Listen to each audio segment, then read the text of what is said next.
एक बार की बात है। कुशध्वज नाम के एक राजा हुआ करते थे। वह अत्यंत ज्ञानी थे, इसलिए उन्हें देवगुरु बृहस्पति के पुत्र की भी उपाधि प्राप्त थी।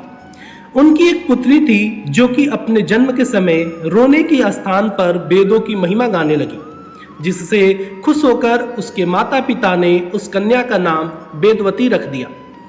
वेदवती भगवान विष्णु की बहुत पूजा किया करती थी तथा उनको बहुत मानती थी। एक बार की बात है, वेदवती तप करने बैठी थी। उसे तप करते करते हुए करीब 3 दिवस पूरे हो गए थे। वह भूखी प्यासी थी। उनके पिता कुशध्वज से यह देखा नहीं जा रहा था और वो चिंतित हो उठे। उन्होंने वेदवती की तपस्या भंग करने का निश्चय किया। तभी वातावरण में नारायण नारायण की ध्वनि उत्पन्न हुई। वह ध्वनि देवर्षि नारद के अलावा और किसकी हो सकती थी। देवर्षि प्रकट हुए और उन्होंने राजा को उनकी पुत्री वेदवती की तपस्या भंग करने से मना किया और कहा कि आप ऐसा बिल्कुल न करिए, क्योंकि वेदवती इस समय भगवान विष्णु के तप में लीन है। इस वक्त वेदवती को उठाना बिल्कुल ठीक एक शिशु से उसकी माता छीनने जैसा होगा। इसलिए हमारा आपसे आग्रह है कि आप कृपया कर आप वेदवती को उनकी साधना से न उठाएं। यह बात सुनकर कुशध्वज रुक गए और वहां से चले गए। कुशध्वज अपनी पुत्री को लेकर चिंतित थे, क्योंकि वेदवती का स्वभाव बिल्कुल भक्तिमय था और वह अपने तप में अधिक लीन रहती थी। वह सोचा करते थे कि अगर वेदवती ऐसे ही पूजा और तप में लीन रही तो वेदवती का विवाह कैसे होगा। कौन करना चाहेगा वेदवती से विवाह? वेदवती की संतान भी होगी या नहीं? कौन सा पुरुष वेदवती को अपनी अर्धांगिनी के रूप में स्वीकार करेगा? क्या मेरी वेदवती आजीवन अविवाहित रहेगी? राजा ने जब यह सारी बात अपनी रानी को बताई, रानी भी अपनी पुत्री के स्वभाव को लेकर चिंतित रहने लगी।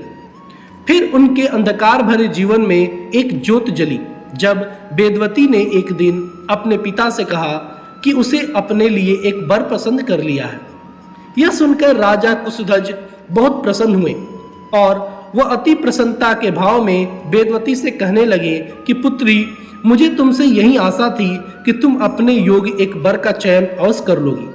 मुझे पूर्ण विश्वास है कि तुम जिस वर का चयन किया होगा वह वर निसंदेह अति मनमोहक तथा अति ज्ञानी होगा, परंतु उस वर का नाम तो बताओ और वो रहता कहाँ है, ताकि हम उसके पास तुम्हारा विवाह प्रस्ताव रख सकें।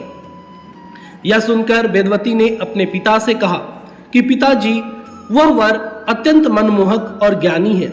उसका नाम श्री हरि विष्णु है और वह बैकुंठ में रहते हैं। यह सुनकर राजा कुशध्वज चिंतित हो उठे। उन्हें ऐसा प्रतीत हो रहा था जैसे उनके पैरों के नीचे से जमीन खींच गई हो। वह कभी शांत होते तो कभी अपनी पुत्री को निहारते। जब काफी देर तक कोई वार्तालाप नहीं हुआ, फिर राजा कुशध्वज ने अपनी चुप्पी फोड़ते हुए कहा कि पुत्री, तुम खुद नहीं समझ पा रही हो कि आखिर तुम क्या कह रही हो। तुम जिस हरि विष्णु की बात कर रही हो, उनकी कृपा से पूरी सृष्टि की रक्षा होती है।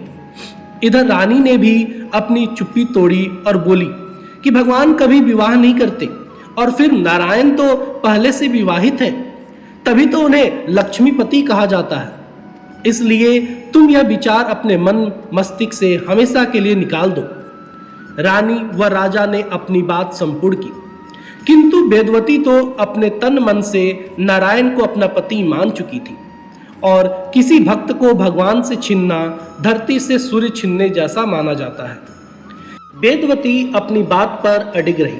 तब राजा कुशध्वज को देव ऋषि की बात याद आई और उन्होंने रानी से कहा कि प्रिय, अब बेटी वेदवती को न रोको।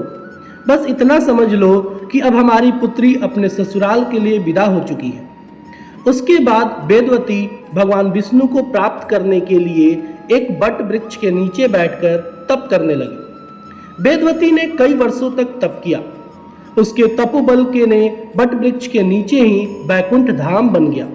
उसकी यह तपस्या इतनी कठिन थी कि जितनी कठिन तपस्या देवता भी नहीं कर सकते।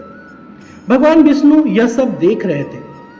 वेदवती की इस कठोर तपस्या से प्रसन्न होकर भगवान विष्णु प्रकट हुए और उन्होंने वेदवती से वर मांगने को कहा। तो वेदवती ने भगवान नारायण को अपने पति रूप में मांगा। तब भगवान बोले कि मैं तो विवाहित हूं, मैं अपने किसी अवतार में तुम्हें अपनी पत्नी अवश्य बनाऊंगा। फिर भगवान वहां से चले गए। उसके बाद वेदवती दोबारा तप करने लगी। तभी रावण वहां आ गया। रावण वेदवती की सुंदरता देख मोहित हो गया और उसे पाने की इच्छा करने लगा। तब वेदवती ने गुस्से में रावण को श्राप दिया कि वेदवती ही रावण के वध का कारण बनेगी। फिर वेदवती रथ पर सवार होकर स्वर्ग की ओर चली गई। समय बीता और एक दिन रावण सीता का अपहरण करने आ गया। उस समय वेदवती ने सीता का रूप धारण करा और रावण ने वेदवती का ही अपहरण किया था। उसके बाद श्री राम ने रावण का वध किया और सद्दुति को मुक्ति दिलाई।